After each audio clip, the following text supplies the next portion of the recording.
Welcome back to TEYARA SMP, a TNP Limitless 7 series, and today we're starting off in a creative test world because I needed to design a mechanism for this week's episode, and I'm hoping we get it all done this week. Otherwise, it's basically going to be a create mod tutorial, but I had an idea. A needlessly complicated idea, which naturally most things in Create are needlessly complicated for the purposes of aesthetic over sheer functionality, I suppose, but that is okay. I still like the Create mod because it allows you to do crazy things like we're about to do. So, if I turn around, we have a couple of prototypes, and then in the back, the actual thing. So, I thought to myself, I would very much like to make something that pushes a log into a saw blade. And this initial prototype was, I think I had the log on a piston or something like that, and I tried to move it into the saw or into a drill. I can't remember exactly what, but that didn't work out so good because we don't have Create Interactive in this pack, naturally. So when you're pushing the logs, it basically doesn't know what to do because the logs are effectively just an entity that it does. And so that means that it doesn't interact with anything else that's static, like drills or saws, like you would expect or hope them to. So I tore this one down and just moved on to the second design. Now, this is the core mechanism of even this thing. And it's got most of all the other stuff stripped out. So, speaking of stripping, if I put down, we have exactly 8 logs, and it can be 8 logs of most types. As we'll get to in a little bit, some logs just don't work with this system because they don't have the appropriate tags set up. But basically, we have a gantry.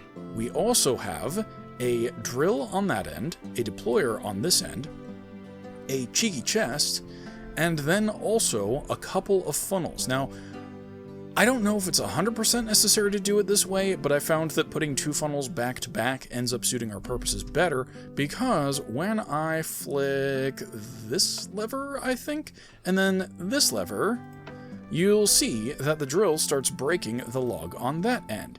And when it does, there is a funnel under here that shoots out the log, and that's not working. Oh, because, yes, this is before I put in the filter that allows multiple types of wood, and so right now it's just expecting oak and not spruce.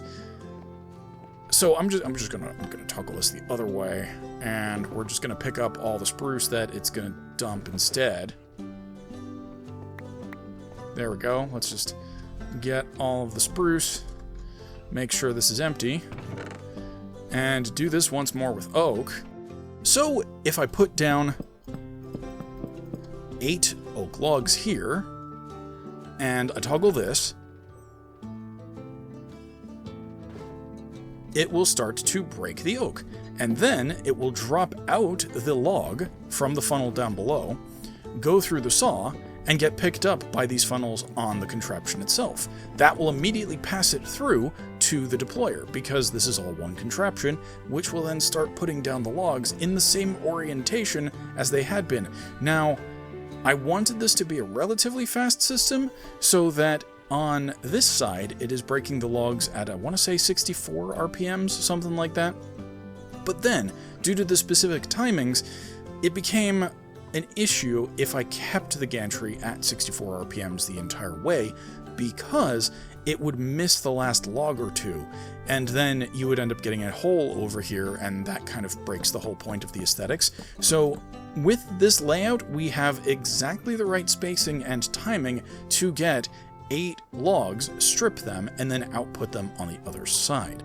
So the way I accomplished that is to say 64 over here, and then slow it down over here, is that we have this redstone contact. It's moved on this device, but it's the same principle.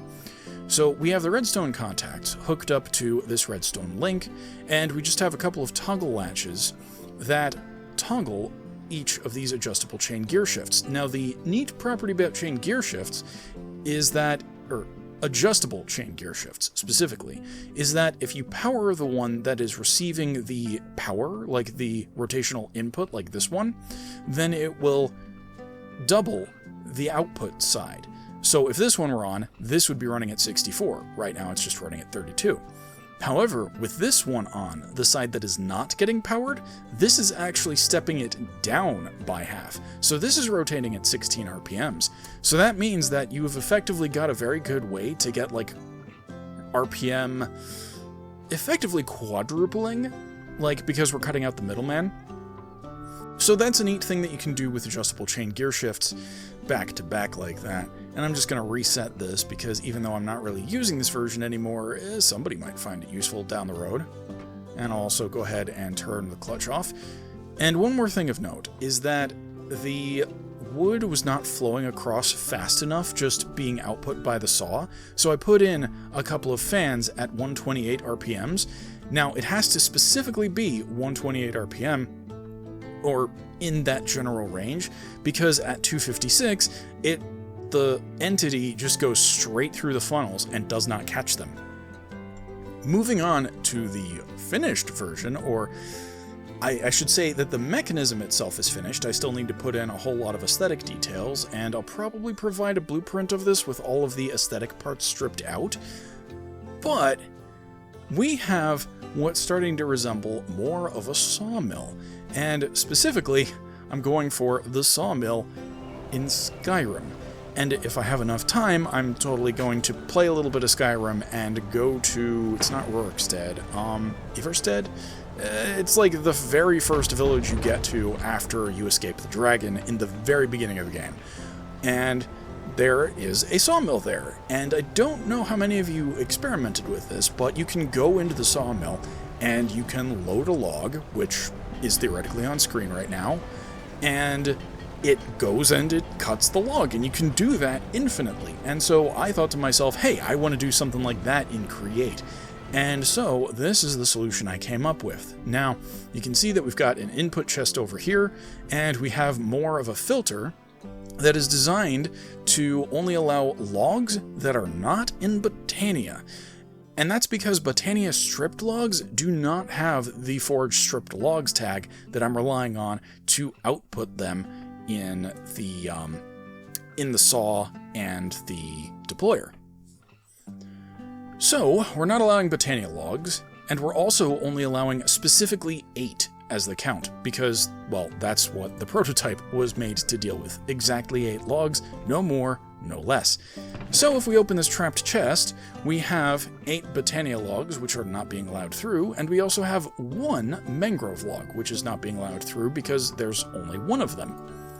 If I go ahead and give myself some, what's a good log? Let us go with some dark oak, let's say. Just give myself, oh no, that's the stripped variety. I need the regular variety. We'll give ourselves 64 of that, put it in here, and we can now see that the system has turned itself on and is already starting to process things. Now, the loading itself, like the loading of the logs, happens all automatically. You can see that it printed out 8 of the logs, and this is eventually going to be a log pile, as you'll hopefully see later in the episode. And then it moves it over, it moves it down into the trough, or for lack of a better word, I'm pretty sure that's still what you'd call it. And then, once this crane has lifted out of the way, the drill will start, and it's exactly the same as this mechanism down here, with a couple of improvements. I've moved some things off to the side so that there's not nearly as much visible up ahead, or, overhead, and that means that we can conceal this pretty nicely. Like, you can barely see the mechanisms whatsoever, and it's just going to start doing what we did and stripping the logs. And the turn-on is purely automatic. I might play around with some of the startup sequences because it'd be nice if we got this reciprocating saw going before that. I don't quite know why it hitched just there, but that's fine. So it'd be nice to get the reciprocating saw going, it'd be nice to get some of the other mechanics going and then start triggering the mechanism, but for now it's all just on a mechanism that I'll go over, or a circuit. Now, if I break this, there's an observer in the bottom that detects both the placing of the stripped log as well as the breaking of the stripped log. So once your entire log is out of the way, and I suppose that is a bit of a flaw, that if you break this block before the rest of them are broken, it's going to start triggering the rest of the mechanisms, and that's bad. But the idea is that you come in here with your tool of choice, mine being a magnetized paxel, and you just break all 8 of the logs simultaneously, so it doesn't really matter. And then, well, like I said, it just automatically resets. Now, what I want to show you is going to take a little bit of time, so let's start talking about the circuits before that gets there, starting with this reciprocating saw. So you can see that we just have a mechanical piston down here, sticky mechanical piston. Right now it is in the place only when anchor destroyed mode, or it should have been. Oh, okay, it just defaults to the middle because of that's how the GUI is coded. But it will only place when the mechanism is broken, for now. When I turn this into a schematic, I am going to have to toggle this over to the leftmost one, you know, always place when stopped kind of thing. And that's fine. I still don't know why that's doing that. Well, that doesn't matter too much. It just means that sometimes it's going to jump in movement. I also don't know if the timings are going to need to be adjusted on the server because, you know, that could potentially be a little bit more laggy. But we have a gear shift, a powered toggle latch, and a clock that's set to 1 second. And so basically, whenever the clutch is off, that means, you know, the system is running, then this is just going to keep toggling every second, and that's why we have this very nice up and down movement of the saw. And this is also interesting. Apparently mechanical pistons do take stress units, which also makes me think that other things like mechanical bearings, those might also take stress units, and some things that I wasn't expecting are not going to work. And that was what I was waiting for. The automatic shutoff, which we'll go over as well, the shutoff and turn on. So that's just hooked into a rotation speed controller, which is at 32 RPMs. Everything is all currently hooked into this creative motor. Eventually it's going to be powered by 2 to 3 large water wheels, depending upon how much SU it takes, because a lot of stuff is running at 256 RPM or 128, and, you know, the multiplicative factor is going to be just a little bit difficult, so we might need to hide some cheeky wheels in the floor, but that's fine. So, let's see, we've talked about the reciprocating saw, and how that just goes up and down. Let's just step through this as though we were doing a full run. So, let's assume that this was back at this end. It's not, but let's assume it was. You can see there's a chest on the contraption, and when that moves into this position, it will take any of the logs that are in here, or on this side. Now, because the system is designed specifically for 8 logs, if we have any excess, and we will have excess, like in the case of this, I needed a way to deal with the extra wood. And so this is just long enough to place exactly 8 blocks, which means that any leftover blocks are still in this chest down here. They don't actually go into the deployer, I don't think. So, when they reach that other end, we output them into a... no. There's just a hopper? No, not a hopper. There's a funnel. Yeah, there's a funnel right here, above this high throughput hopper. So what that means is we're going to extract all of the items very fast, and then we'll potentially build up a buffer in here or in the next few slots, but we have this depot where the extras of that original stack end up. So then, that'll flow into the chest, which will trigger this smart observer. The smart observer goes down here, which triggers a whole bunch of other things. A pulse extender to keep the clutch deactivated for however long the system's running. This side is 2 minutes, and we'll get to the trigger on the other side later. But if I fly down here, we have a couple other things that it triggers. So we have this, which is the deployer toggle, and that refers to, I want to say, this here. And so when this goes off, it basically says, hey, we've got items in the chest, go start deploying the log that's in that chest. And we have all of our toggles that I'm going to refer to in this part, which is going to be hidden by a pile of logs to make it look more Skyrim-esque. So, specifically, the deployer toggle is here, which, as you can see, is a power toggle latch, which then hooks into this deployer gantry signal. The deployer gantry signal goes to a gear shift that is this here? Yes. So when this is off, it ends up traveling that way, I believe, and when it's on, it travels this way. So that's why we have the toggle. We toggle it on this end to go that way, and, well, we'll get to the final toggle that'll send it back this way much later down the road. But then lastly, we also have this 3-second pulse repeater. And what that means is we give ourselves a little time to start deploying this log, but we don't start this animation cycle until, we're about halfway done with this log, because it takes time for this crane to descend. And ideally, once the log pile is in here, you're not really going to notice this deployer even being active whatsoever.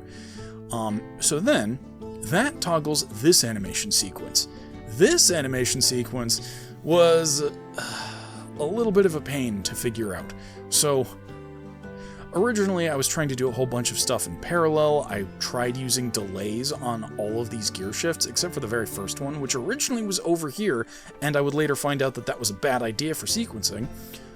But, so what we have is, this triggers the first gear shift, and if we come over here, you'll notice that this toggle latch is on, which means this gantry shaft is powered. For those of you that are not familiar with gantry shafts, if it is powered, it will actually start to turn this gear, which will turn this shaft. It will turn this gear, which will turn the shaft on the gantry carriage itself, which then turns this gearbox, which then turns this encased chain drive, which then turns this rope pulley.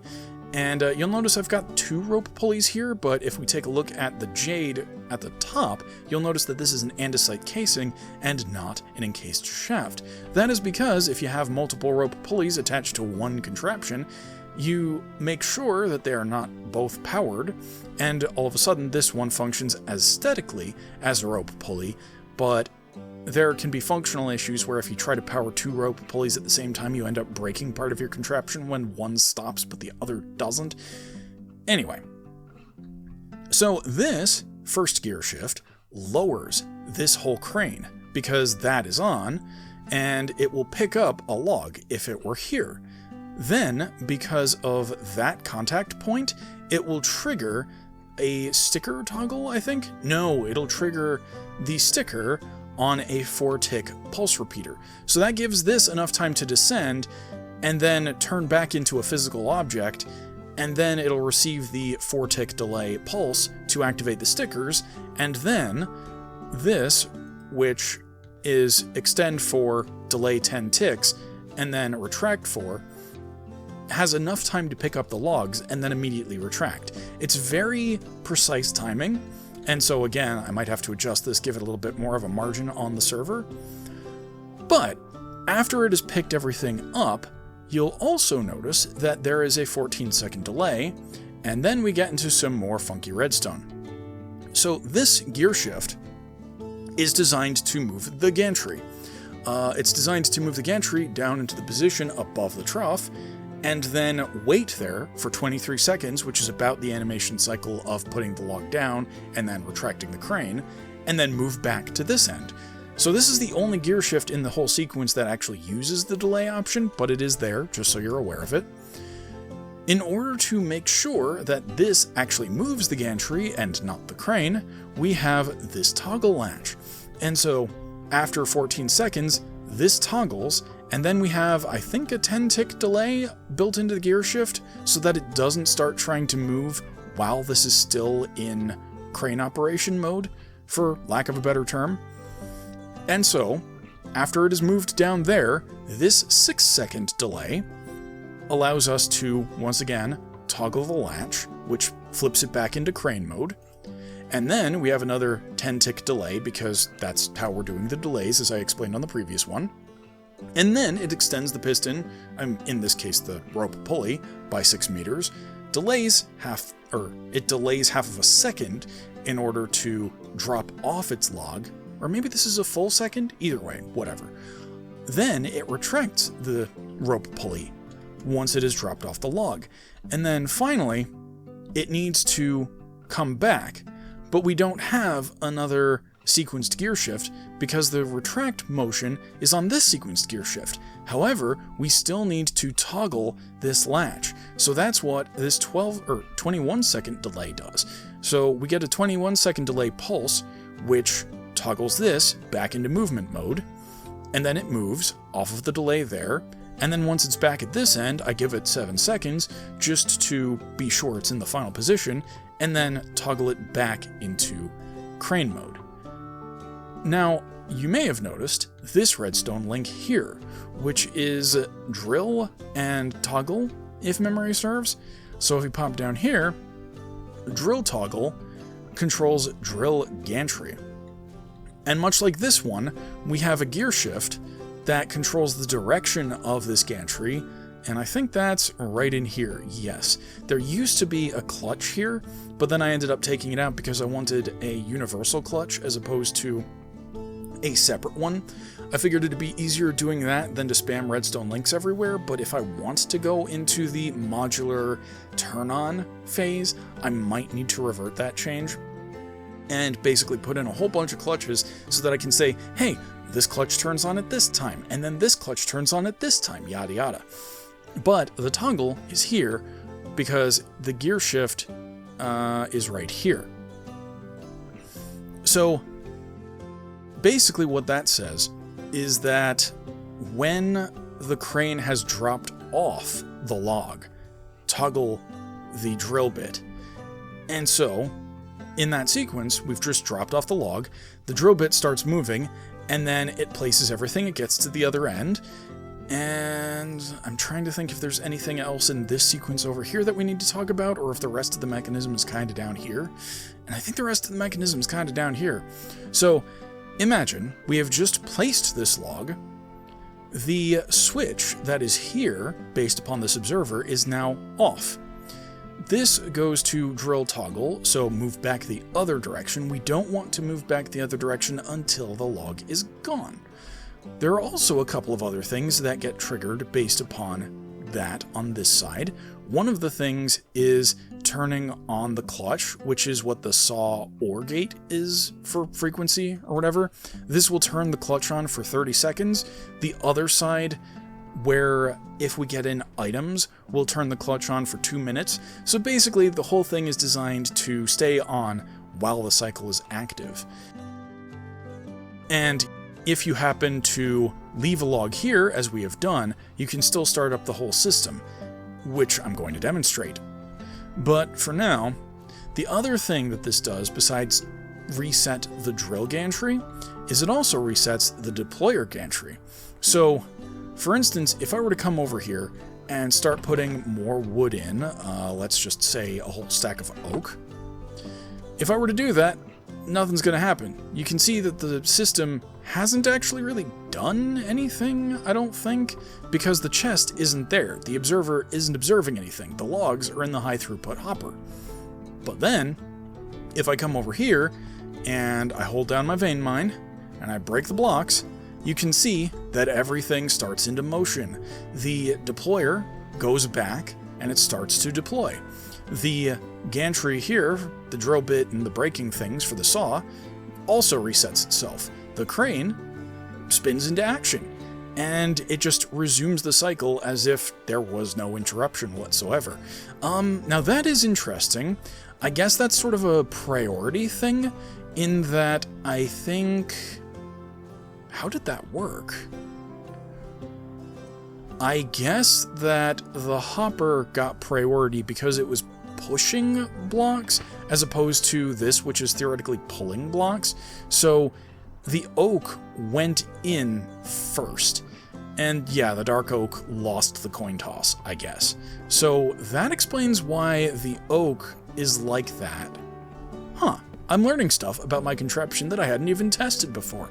Well, Suffice it to say, that is effectively the whole contraption, and there are a couple things that I still need to do. Like I said, I need to extend this out. I need to approximate where the water wheels are going to be when I put this into the actual world, because right now everything's just powered off of one creative motor.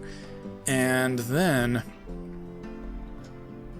I still need to do the aesthetic bits, and I also want to leave access to this bottom area because we are going to need to do things like toggle this mechanism, the movement mode specifically.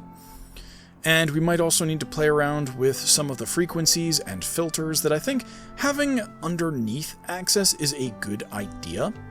And so that is also why I started taking a look at doors.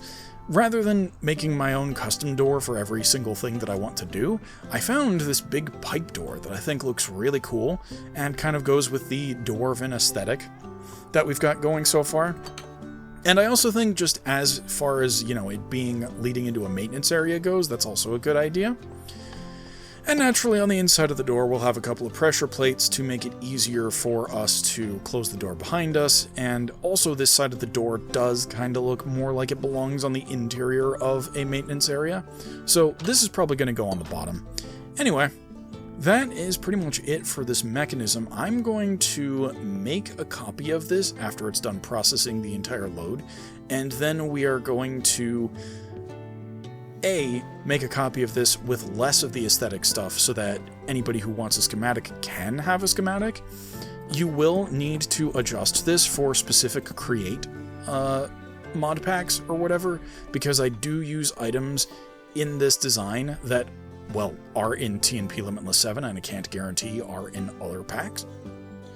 But I'm going to strip out everything that I can, make it as most create and vanilla as I can, and then you can play around with the frequencies yourselves to figure out and, really understand this contraption. But I think that's pretty much where everything is going to end up for now.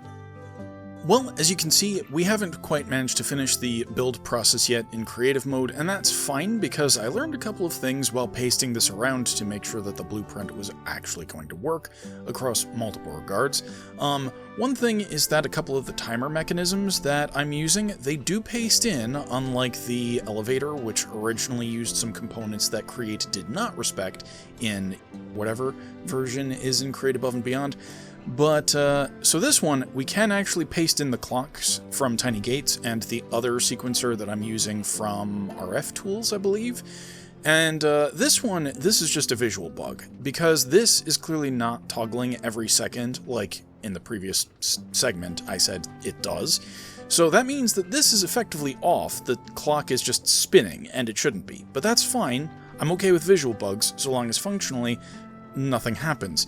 This timer over here, for the component that we're about to review, is different, however. When I pasted it in, it did not have the proper delay of 200 seconds. It also did not have pause while redstone active. So, TLDR, it doesn't respect the state of timer when you paste it in, but that's fine. That's also why I didn't want to fully complete the build, because I know there are mechanisms that I'm going to have to go into and change the movement modes, etc. when I end up pasting this in on the server.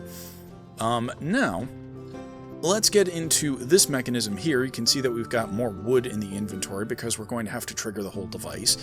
Again, downside to having a universal clutch instead of clutch by component. But you can see that I've got this log, and we also have these water wheels. I don't know if those were in the last segment, but the water wheels are going to be roughly at the level of the water, the river outside my base, I should say. And that we're going to do some flowing water trickery by just putting in some trapdoors like here and here. Those are going to be waterlogged trapdoors, but then we're going to intentionally remove the water under the water wheels themselves.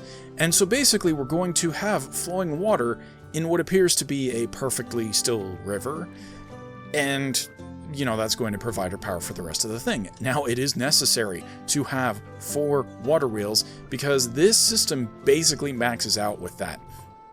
And that was before I added in this new component. The new component, surprisingly, does not take up all that much stress units. And let's see, I think that's pretty much everything. The new mechanism is very simple. We have a rope pulley back in there somewhere, and we're using a bunch of chain gear shafts, we're using chain drives to get the rotational force out here, I believe. Yes. We have a sequenced gear shift behind this black concrete, which is here purely for aesthetic purposes.